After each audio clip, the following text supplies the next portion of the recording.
기즈워드 8월 22일 금요일입니다.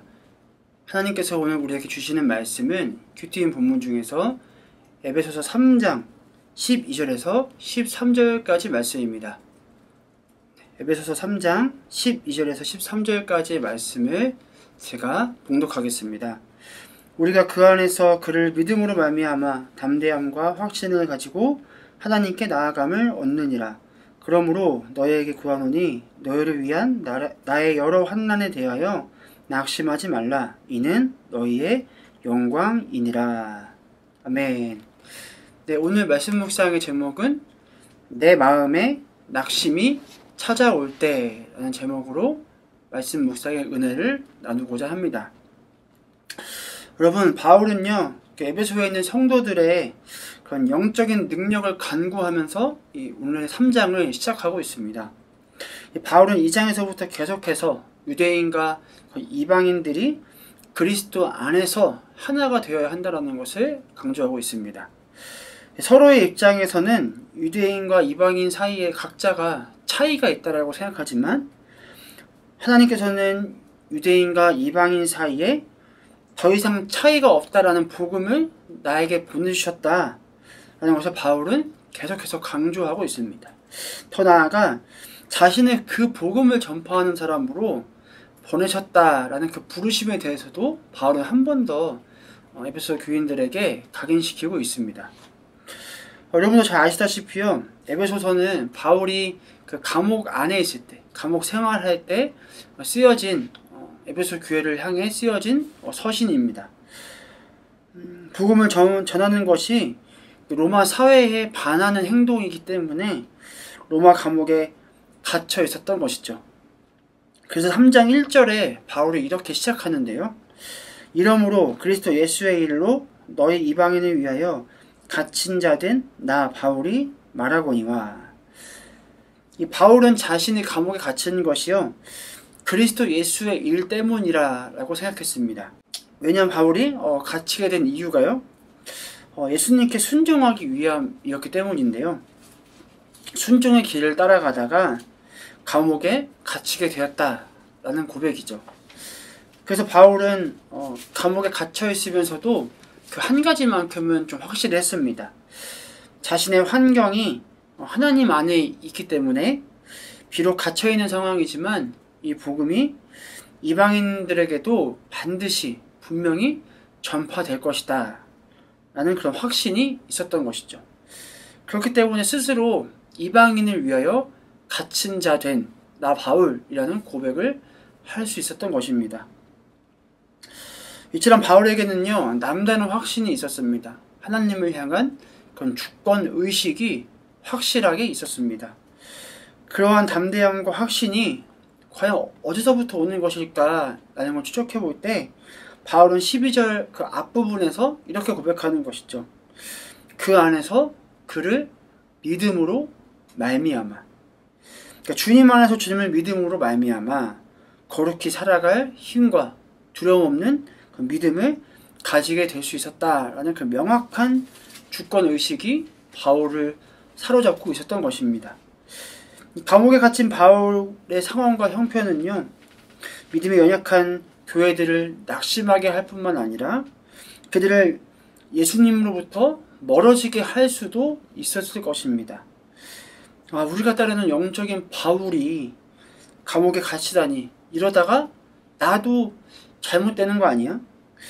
전능하신 하나님을 믿고 따르는데도 저렇게 낙심하고 고난을 겪게 되는데, 그럼 차라리 믿지 않고 그냥 내 살 길 찾아서 떠나야 하는 게 맞는 것이 아닐까? 그래서 믿음이 연약한 에베소 교회를 향해서요, 바울이 그런 일이 또 그런 생각을 가지지 않도록 권면하고 있는 것입니다. 그러니까 인간적인 시선으로 바라보면 바울이 겪고 있는 상황과 고난이 엄청난 고난이지만 바울은 자신이 겪고 있는 고난이 정말 아무것도 아니다라는 것을 계속해서 어필하고 있습니다. 오히려 자신이 겪고 있는 고난이 하나님의 계획이 이루어지도록 돕고 있는 상황이다라는 것을 더욱 확실하게 고백하고 있습니다. 바울은 자신이 겪는 고난을 통해 에베소 교인들은 더욱 하나님의 영광을 얻게 될 것이다 라는 것을 선포합니다. 그 상황을 통해 그들이 그리스도 예수를 더욱 가까이 알아가고 구원을 더욱 풍성히 경험하게 될 것을 선포하고 있습니다. 사랑하는 청년 여러분, 여러분은 그 낙심하게 되는 상황을 마주할 때 어떻게 반응하시나요? 나는 정말 주님 안에서 신앙생활 잘하고 믿음의 길을 잘 걸어가고 있다라고 생각하고 있는데, 그런 상황에서 나를 낙심하게 만들고 좌절하게 만드는 그런 신앙적으로 회의감을 불러일으키는 상황을 마주하게 된다면, 그럴 때 여러분은 어떻게 반응하시겠습니까? 여러분 기억하십시오. 하나님의 뜻을 잘 순종하고 신앙을 잘 지키며 살아가더라도 우리에게 낙심할 상황은 반드시 찾아올 수 있다라는 것을 말이죠.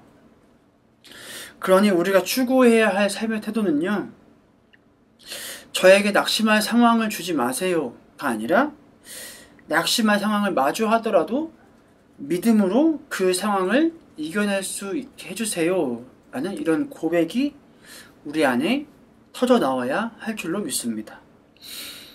여러분, 그 조조민 목사님이 쓰신 책 중에 이제 교회 속 반 그리스도인이라는 책 안에 낙심하는 그리스도인이라는 그 챕터가 있거든요. 그 안에 내용을 제가 한번 소개하겠습니다. 그러므로 낙심하는 그리스도인은 없습니다. 낙심되는 상황이 없다는 말이 아닙니다. 낙심할 만한 상황을 만나도 하나님이 낙심하도록 내버려 두시지 않습니다. 하나님은 우리가 위태로운 처지에 놓일 때마다 낙심에 빠지지 않도록 말씀해 주십니다. 놀라운 사실은 말씀으로 힘을 얻는 사람은 더 이상 사람 때문에 낙심하지 않는다는 것입니다.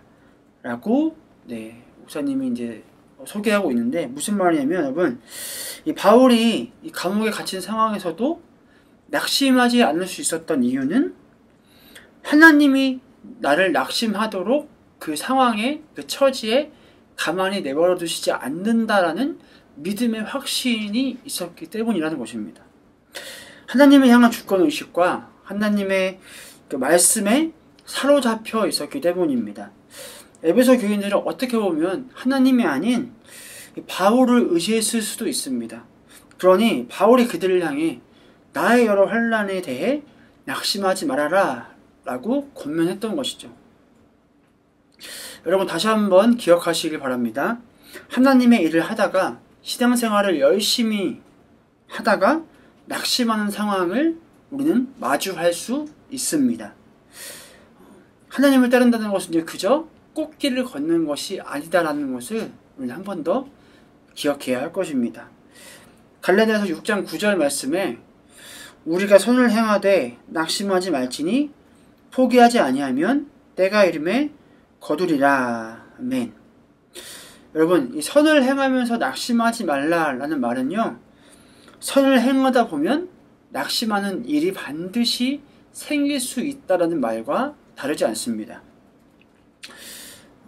그렇지만 여러분, 바울은 그런 상황에서도 끝까지 포기하지 말라라고 권면하는데요, 낙심하고 또 낙심하여 포기하는 것이야말로 마귀가 가장 원하는 것이기 때문입니다. 우리는 낙심하면 멈춰야 한다 라고 생각하지만 오히려 그럴 때가 여러분 더욱 믿음을 견고히 해야 할 때다라는 것을 기억할 수 있길 바랍니다. 혹시 열심히 사역하다가 낙심하거나 시험에 드는 일을 여러분 혹시 마주했습니까? 그럴 때 더더욱 하나님의 말씀을 붙들 수 있길 바랍니다. 그러고 포기하지 말고 이전보다 더욱더 최선을 다해서 선을 행하며 선을 추구할 수 있길 바랍니다.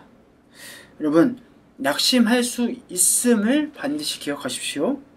여러분, 그럴 때 포기하지 않고 나아갈 때 하나님께서 오히려 더 큰 은혜와 축복을 주실 것입니다. 오늘도 여러분 이 말씀을 기억하며 여러분이 속한 그 자리에서 낙심하더라도 좌절하고 포기하는 것이 아니라 더더욱 최선을 다해서 말씀을 의지하여 주님을 붙드는 그런 하루가 되기를 주님의 이름으로 축복합니다. 함께 말씀을 기억하며 기도하겠습니다.